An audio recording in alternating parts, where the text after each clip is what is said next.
I love my grandfather. Growing up, I came to know him mainly from an annual tradition that started when I was young. Every summer, my parents would send me up to East Aurora to stay with my grandparents for a week or two. I remember those times very fondly.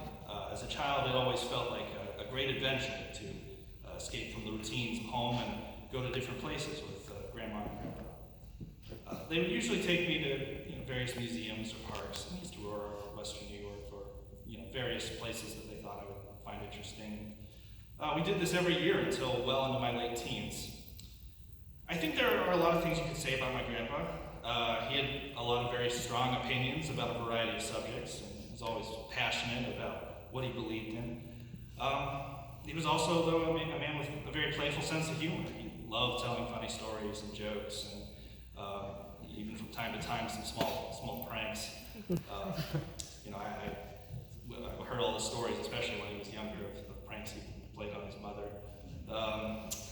I always loved hearing his big laugh at the end of a punchline every time he would tell one of those.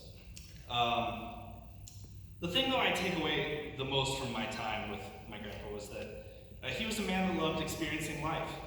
He loved to travel, to read, to learn, to share his experiences with his friends and family.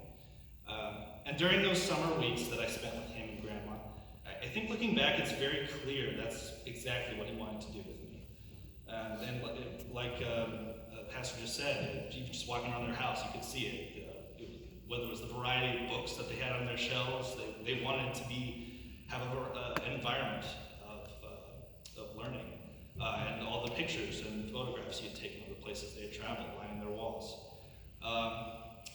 Grandpa made a point whenever I visited to also share with me things that he either liked as a boy or that he found interesting, whether it was books he liked or taking me to parks to teach me about nature. It didn't always work. I remember struggling to be patient enough to go bird watching with him as an 8-9-year-old boy. I remember one time we came back from one. He was very frustrated with me, with this noisy little boy scaring the birds away. But in general, I really latched on to what he had to show me. He taught me to play chess, which is a game I continue to enjoy to this day. And he shared with me his favorite stories. One of my favorite memories of him when I was a child was him reading Tolkien's The Hobbit to me. He had a fairly deep, captivating kind of narration. That totally captured my imagination, and I've been a fan of epic fantasy ever since. And I think I can trace many of my interests over years back to those summers with Grandpa. Whether it's chess, board games, reading, history, and politics, or my own love of travel and experiencing new places. So I think there's a lot more that could be said about him, but my biggest takeaway of Grandpa's legacy will be that of a man who loved experiencing the world and sharing those experiences with those he loved. So much so that in his later years, as he stopped being able to leave his house as much, he began purchasing those college lectures on DVD so he could keep learning and experiencing new things. So that's a legacy I'm going to remember, and that's what I intend to pass on to my children in the future.